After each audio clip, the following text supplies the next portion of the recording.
तो चलिए दोस्तों, कृषि कानून के बाद मोदी सरकार ने सोशल मीडिया के लिए भी एक नया कानून बनाने का ऐलान कर दिया है। आप सभी जानते होंगे, जब से सत्ता में हमारे देश की सबसे चहेती सरकार आई है, तब से लगातार कानून पे कानून बनते जा रहे हैं। और इस बीच पहले नागरिकता संशोधन कानून, उसके बाद फिर और कोई कानून, श्रम कानून, उसके बाद कृषि कानून और अब सोशल मीडिया कानून भी बनने जा रहा है, जिस पर आज मोदी सरकार की तरफ से एक बड़ा ऐलान कर दिया गया है। दरअसल सोशल मीडिया के लिए जो कानून बनाए गए हैं, इसमें जो प्रावधान की बात कही जा रही है, एक एक पॉइंट के बारे में हम आपको बताएंगे, समझाएंगे कि आखिरकार ये कानून क्या है। वहीं एक और बड़ी खबर आपको हम बताएंगे, वो है मोदी सरकार में मंत्री स्मृति ईरानी के एक ट्वीट पर लोगों ने उनको कड़ी फटकार लगाई है और जिस तरह से उनके खिलाफ लोगों ने मोर्चा खोल दिया है, उसकी एक तस्वीर हम आपको दिखाएंगे। साथ ही साथ मोटेरा स्टेडियम का नाम मोदी स्टेडियम करने के बाद एक और ऐलान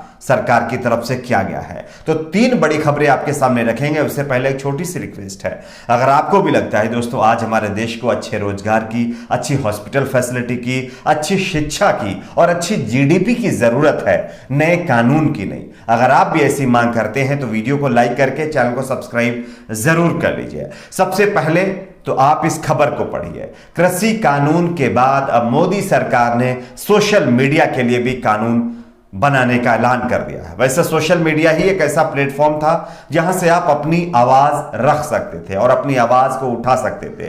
खैर, अभी तक इस पर कानून नहीं था, इसलिए लोग जो है अपनी आवाज को यहां पर बुलंद कर सकते थे, लेकिन अब इसके लिए भी और इसको भी कानूनों के दायरे में लाने की कवायद तेज कर दी गई है। ओटीटी और सोशल मीडिया के इस्तेमाल के दुरुपयोग को देखते हुए केंद्र सरकार ने इस पर नई गाइडलाइन जारी की है।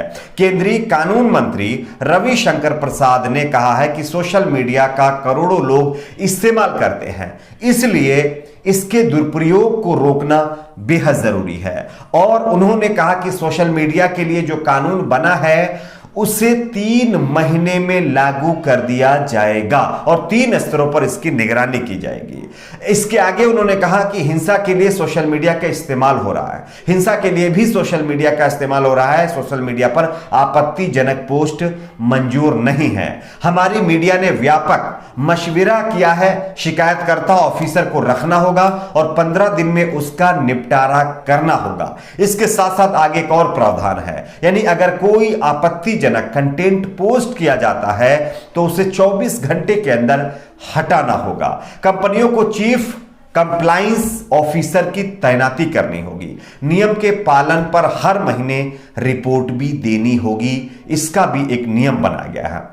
जिसने सबसे पहले आपत्तिजनक पोस्ट डाली उसकी पहचान भी बतानी होगी, यानी जहां से गलत पोस्ट हुआ उसके बारे में भी बताना होगा। साथ ही साथ सोशल मीडिया के लिए जो कानून बना है उसे 3 महीने में लागू करने की बात उन्होंने कही है। साथ ही साथ केंद्रीय मंत्री प्रकाश जावड़ेकर ने भी इस पे एक बड़ा ऐलान कर दिया है। ओटीटी को नियमों का पालन करना होगा। सभी मीडिया प्लेटफॉर्म के लिए एक नियम।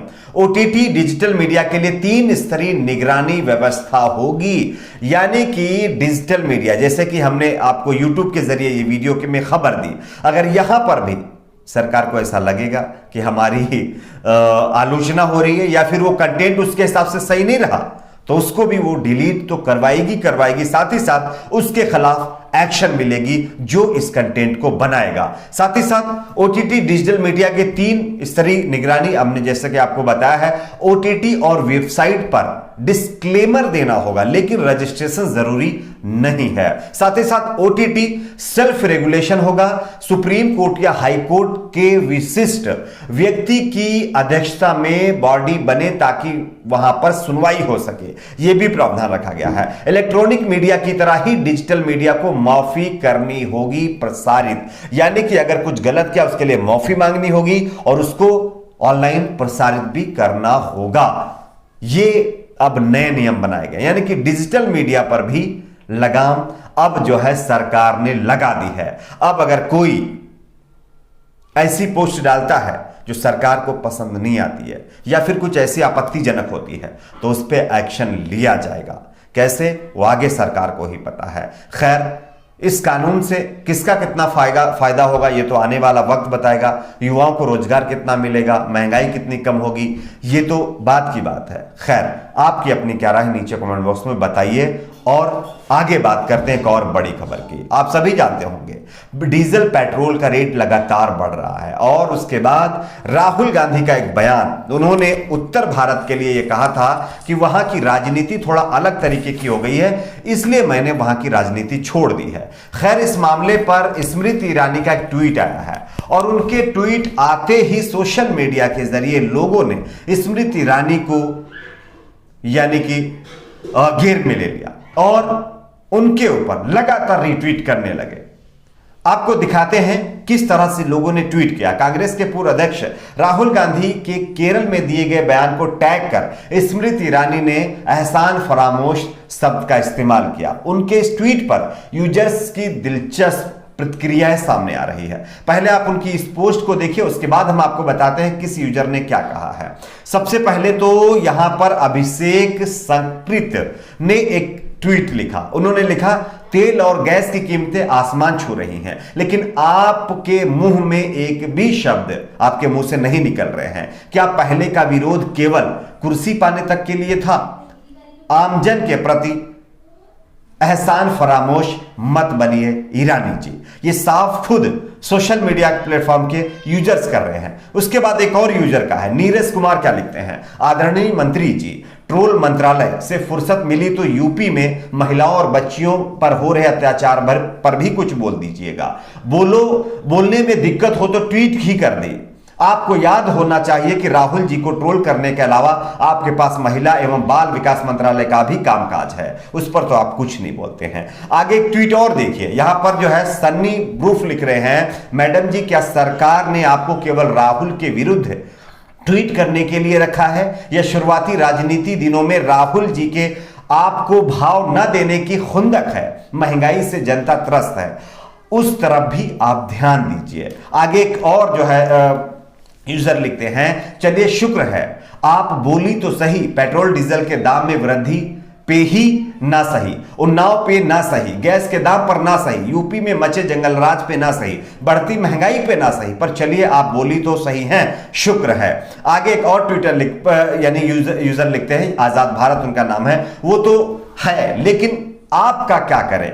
आप तो 400 का सिलेंडर होने पे खाली सिलेंडर लेके सड़कों पर उतर आती थी, लोगों का दर्द समझती थी। जब लोगों ने आपका राजनीति में आने की तड़प का दर्द समझा और खुद सरकार का दर्जा दे दिया तो आपने क्या किया? सिलेंडर 800 का। एहसान फरामोश तो आप भी हैं। तो यूजर ने खुद स्मृति ईरानी को आड़े हाथों लेते हुए उन पर जमकर निशाना साधा। खैर, इसके आगे एक और यूजर क्या लिखते हैं आप देख सकते हैं। ऐसे कई यूजर्स हैं जो लगातार राहुल गांधी के बयान पर स्मृति ईरानी को ही घेर लिया, जिसके चलते अब उनका एक भी ट्वीट इस पर नहीं आया है।